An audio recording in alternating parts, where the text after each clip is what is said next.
Pessoal, é o seguinte, esse vídeo ele tem por motivo não defender essa máquina em si, mas defender as MIGs que são só sem gás, tá?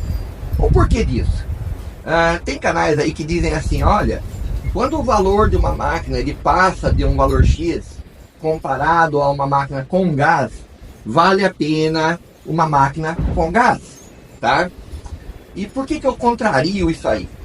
Eu vou dizer o seguinte, ó, primeiro lugar, serralheiro iniciante, tá? Ele não tem dinheiro para gastar com cilindro de gás. E provavelmente ele vai ter só uma máquina, ele não vai ter duas, uma para uso interno e uma externa, tá?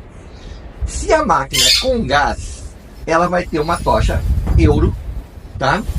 Ou ela vai ter uma tocha fixa. Então, algumas máquinas com gás mais barata tem tocha fixa.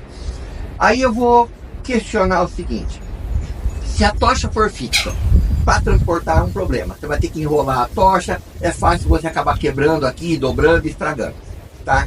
Se a tocha for euro, tá? Vamos pegar uma tocha euro e ó, eu não enrolo ela mais do que isso, tá? Elas são duras, ó, tá? E como elas são duras, você não consegue pôr numa mochila, tá?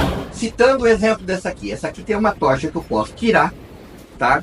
E se eu posso tirar, é melhor para transporte, não tem perigo de estragar e não fica tomando um volume na ponta da máquina.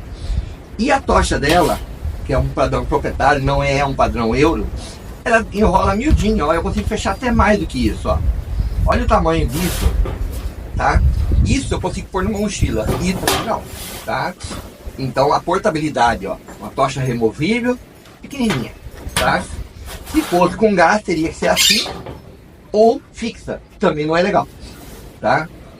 Então, olha o tamanho que fica isso aqui, enroladinho numa mochila. Olha o tamanho que ficaria isso aqui, que não entraria numa mochila. Segunda questão, as máquinas que são com gás, sem gás, elas vão ter o que? Lugar para o gás, óbvio, tá? E normalmente são um pouco maiores, tem umas que não, mas não é tanto. E o que acontece? Não adianta eu ter gás para levar num cliente, tá? Porque se eu vou fazer serviço interno e externo com a última máquina, e única máquina, e eu tô falando isso de serralheiro pequeno, ele vai ter que levar aquela única máquina para fora da oficina, tá? E para levá-la para fora da oficina com gás não dá, não é viável. E para levar sem gás, tá? Ele não precisaria de uma máquina com recurso de gás, tá? Então é uma questão a se levar em conta. A outra questão, serralheiro iniciante, na grande maioria dos casos, tá? Ou robista, por exemplo, não tem dinheiro para comprar uma máquina com gás e comprar o cilindro. A máquina, tudo bem, tem umas máquinas baratinhas com gás, mas o preço de um cilindro de gás é um absurdo, tá? E aí vem a questão, antigamente eu defendia a máquina com gás, e eu defendia porque os arames sem gás eram uma porcaria, as máquinas sem gás eram uma porcaria, e que o serviço não ficava bom, tá? Então eu dizia que MIG sem gás não prestava. Eu era um estritamente defensor de máquina MIG com gás. Hoje tudo mudou, as máquinas estão melhores, tá? Muito melhores, e as máquinas estão, digamos assim, com a tecnologia melhorada, permite modo sinérgico, tem uma solda bonita, tá? E os arames evoluíram muito. Eu consigo uma solda boa com arame sem gás. Aí vem aquela questão, um cilindro hoje, tá? De 1 metro é na faixa de R$1.200, vazio, tá? Só que um cilindro de 1 metro para um serralheiro não dá para nada. Se ele for usar uma MIG com gás para trabalhar, para usar um rolo desses de 15 kg de arame, ele vai precisar de pelo menos 7 a 8 metros, tá? Metros cúbicos de gás. Então você vai dizer assim, ó, a recarga de um cilindro pequeno é muito mais cara que a de um grande, proporcionalmente ao volume de gás, e não vai durar nada. Aí o que acontece? Eu preciso, por exemplo, 1 metro de gás, eu vou conseguir soldar aproximadamente 2 kg de arame, 1,5 kg, tá? E vai me custar para mais de R$120 uma recarga, e um cilindro por volta de 1.200. Aí tu pensa num serralheiro iniciante comprando R$1.200 de cilindro, e para cada 2 kg de arame, mais ou menos, 1,5 kg a 2 kg, ele ter que fazer uma recarga de 100 e poucos reais, tá? Olha o custo disso aí para começar e olha o custo de manter, tá? Ao passo que um arame sem gás hoje tem arames muito bons aí por 30 reais o quilo, tá? Eu testei um aí que custa 28 reais e não achei ruim, tá? Aí o que acontece? Para mim atingir o custo inicial de uma MIG com gás, entre o cilindro e a carga de gás, tá? Eu vou soldar muito arame sem gás. E depois, mesmo quando eu tiver que fazer as recargas, o arame com gás ainda está competitivo em termos de preço, tá? E ele tem vantagens. Por exemplo, eu não preciso limpar bem o material, eu não preciso tirar zinco, porque solda MIG tem gente que solda no zinco, mas não fica bom, tá? E eu não preciso fazer aquela limpeza absurda do material, eu posso soldar no vento, tá? MIG com gás não solda no vento, o material tem que estar limpo para dar uma solda boa e de preferência tirar o zinco, tá? Então tem vantagens do arame sem gás sim, para o serralheiro. Não tem para uma indústria que vai trabalhar com cilindro grande e vai fazer soldas tudo automatizada, porque a questão da limpeza atrapalha, tá? Óbvio, tem a limpeza do sem gás, tá? Que atrapalha um pouquinho. Mas viabilizar para um iniciante é muito mais barato começar sem gás e no futuro comprar uma segunda máquina com gás, tá?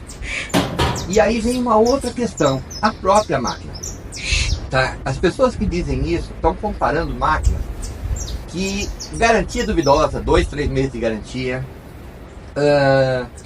máquinas que a gente sabe que são empresas que a garantia é complicada, pelo menos algumas que eles citam.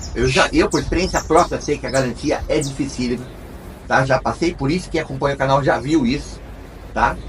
Então é tipo assim, você dizer, olha, eu tenho uma máquina que custa 1.000 e que a garantia é de 3 anos e que a gente sabe que o suporte funciona, tá? E que a máquina trabalha bem e entrega o que promete, porque por mais que a gente não tenha testado, a gente sente isso na máquina quando vai trabalhar. Eu não preciso medir a corrente para ver que a máquina está entregando uma corrente adequada, tá?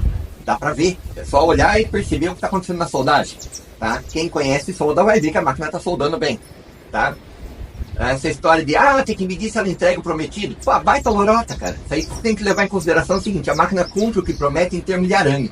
Se uma máquina me diz que ela solda arame até 1 milímetro e ela solda muito bem o arame de 1 milímetro, não me importa se ela está entregando 2 amperes a menos ou 5 amperes a menos. Ela está fazendo o prometido, que é soldar o arame bem, tá? Eu não sei se vocês concordam comigo, vai ter gente deixando no comentário aí dizendo, mas a máquina tem que entregar o prometido. Eu concordo, tecnicamente falando, ela deveria entregar o prometido. Só que ela tem a outra promessa, que é soldar o arame X até o limite dele, um exemplo. Então se ela está soldando aquele arame bem, eu não vejo muita vantagem em brigar por 5 ou 10 amperes, tá? Que ela não entregou, primeiro lugar. Segundo lugar, as máquinas, por exemplo, essa aqui, a gente percebe na solda que está entregando sim, tá? E futuramente eu vou fazer vídeos testando isso na prática, mostrando que ela entrega o que promete, tá? Então, tipo assim, quando a turma diz, olha, se passar de 800 reais uma MIG só sem gás, tá? Eu já compro uma com gás que tem por 800, tem por 1.000, tá? Depende. Você tem uma serralheria, você tem 2, 3 máquinas, você tem cilindro de gás, concordo. Agora, se você não tem cilindro de gás, você só tem uma máquina, uma MIG só sem gás é a melhor alternativa, tá?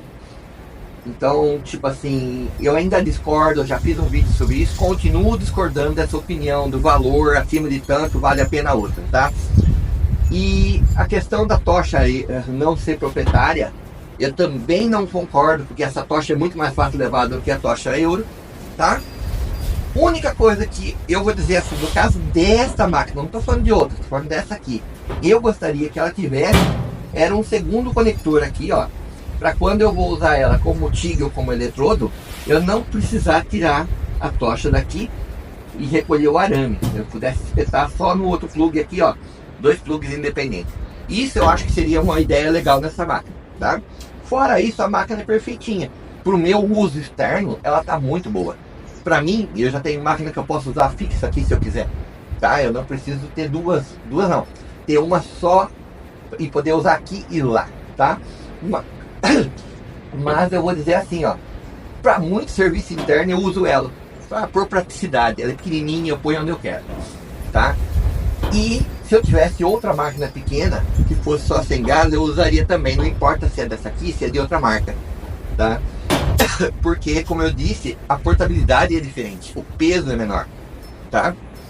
Então, esse vídeo ele não tinha interesse em defender a Trisolda, tá? Nem qualquer outro assunto dela. O interesse desse vídeo era defender a portabilidade de uma MIG que é só sem gás, tá? E a diferença de custo inicial para quem está começando entre comprar uma MIG só sem gás e comprar uma MIG com gás, tá? Tem gente que vai dizer, ah não, mas eu compro uma com gás hoje, que aceita gás, e uso sem gás até poder comprar o cilindro. Concordo, é uma coisa que você pode fazer, usar só sem gás e quando tiver dinheiro comprar o cilindro. Só que no preço que está um cilindro hoje, para um robista não é viável, para um serralheiro pequeno também não. Para um serralheiro pequeno que muitas vezes não tem um lugar adequado para trabalhar, com toda certeza trabalhar sem gás no custo que está hoje, no acabamento que dá hoje, tá? Não estou falando das antigas, ainda é viável, beleza? Era só isso que eu queria dizer. É um vídeo meio demorado, até talvez chato o assunto, mas é um vídeo que mostra a realidade de um serralheiro. Não mostra, por exemplo, a realidade de quem quer oferecer máquina e mostrar que a máquina baratinha ali é uma boa coisa para quem está começando. Até porque, se você é robista e você compra uma máquina pequenininha, tá? Beleza, se ela quebrar, você parou, mas você não depende dela. Agora, se você é um serralheiro que trabalha profissionalmente com ela, tá? E ela começa a te dar problema, lembre-se, ela parou, você também para, tá? E se ela demorar a voltar, você tá parado até ela voltar. E se a garantia tiver acabado, você dançou, vai comprar outra. Porque normalmente o conserto vai sair o preço de uma nova. Então nessas horas vale a pena pensar também em garantia, tá? Por exemplo, essa aqui tem 3 anos, tá? Vale a pena pensar numa marca que te atende tanto em garantia quanto fora da garantia, tá? Agora, eu particularmente não compraria jamais máquina que dá 3 meses de garantia ou 6 meses de garantia e que o suporte é duvidoso, beleza? Só isso por enquanto, pessoal, e até mais, muito obrigado.